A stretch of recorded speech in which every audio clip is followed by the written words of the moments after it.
Shalom Bapak Ibu yang diberkati oleh Tuhan. Puji Tuhan, senang saya bisa kembali di tengah Anda. Dan mari hari ini kita akan bersama-sama merenungkan kebenaran firman Tuhan.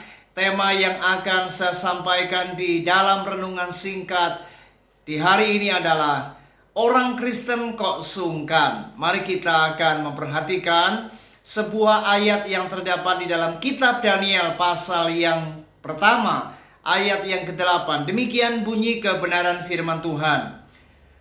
Daniel berketetapan untuk tidak menajiskan dirinya dengan santapan raja dan dengan anggur yang biasa diminum raja. Dimintanyalah kepada pemimpin pegawai istana itu supaya ia tidak usah menajiskan dirinya.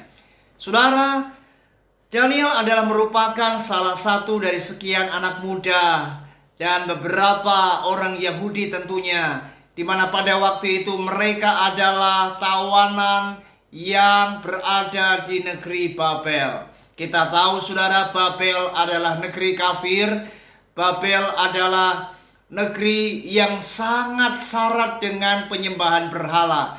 Itu sebabnya ketika Daniel diperhadapkan dirinya dengan makanan yang biasa disantap oleh raja, bahkan minuman anggur yang juga biasa diminum oleh raja, maka Daniel ini berketetapan, perhatikan kata berketetapan, untuk tidak menajiskan dirinya dengan semua hal yang ditawarkan kepadanya. Ini luar biasa.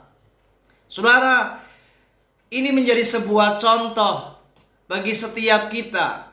Daniel adalah seorang anak Tuhan yang berani menolak, yang berani untuk berkata tidak, dan memiliki apa yang namanya sebuah prinsip di dalam hidupnya. Itu sebabnya dikatakan ia berketetapan, artinya ia telah bertekad bulat, hatinya benar-benar memutuskan, atau hatinya benar-benar ia telah menetapkan untuk tidak mau kompromi dengan dosa. Nah, inilah yang sangat penting untuk menjadi awasan dan peringatan buat kita. Mari jadilah orang Kristen yang tidak sungkan. Saudara, berapa banyak di antara anak-anak Tuhan masih memiliki sikap apa yang namanya sungkan? Merasa tidak enak dengan teman, merasa tidak enak dengan sahabat, merasa tidak enak dengan relasi atau rekan bisnis. Sehingga seringkali ketika mereka mengajak kita untuk melakukan hal-hal yang melanggar firman atau perkara-perkara yang keluar dari jalur kebenaran firman Tuhan, kita sungkan terhadap mereka. Diajak untuk korupsi, kita mau. Diajak ke diskotik, kita tidak menolak. Diajak untuk minum anggur, minum alkohol, ya kita ikut-ikutan minum minuman alkohol.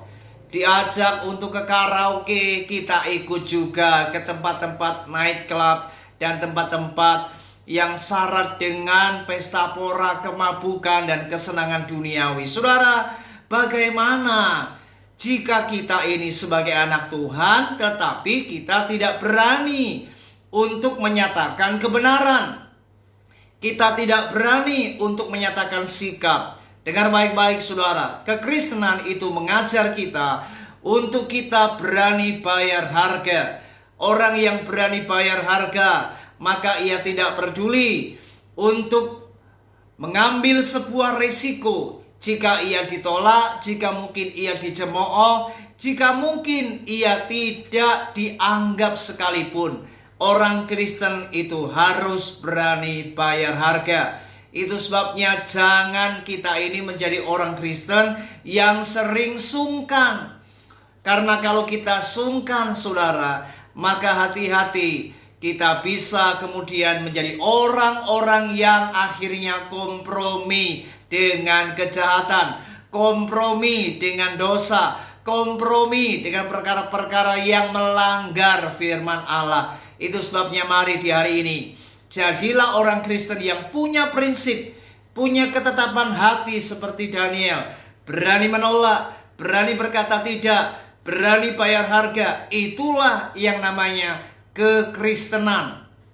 Itu sebabnya mari di hari ini belajarlah, jadilah orang Kristen yang memiliki sebuah sikap, sebuah keputusan untuk berani menolak perkara-perkara yang tidak sesuai dengan kebenaran firman Tuhan. Saya berdoa, biarlah setiap kita menjadi anak-anak Tuhan yang menjadi terang dan tidak menjadi orang Kristen yang abu-abu, tapi kita menjadi berkat, menjadi terang, menjadi garam, sehingga dunia melihat kita ini benar-benar berbeda karena kita punya prinsip, karena kita anak-anak Tuhan yang selalu berjalan di dalam jalan kebenaran dan tidak menyimpang daripada firman Tuhan. Kiranya renungan ini terus memberikan kita kekuatan untuk kita berani menyatakan sikap kepada dunia ini, untuk kita tidak hidup seperti orang-orang dunia, tetapi kita punya sikap untuk berani berkata tidak, dan kita tidak menjadi orang Kristen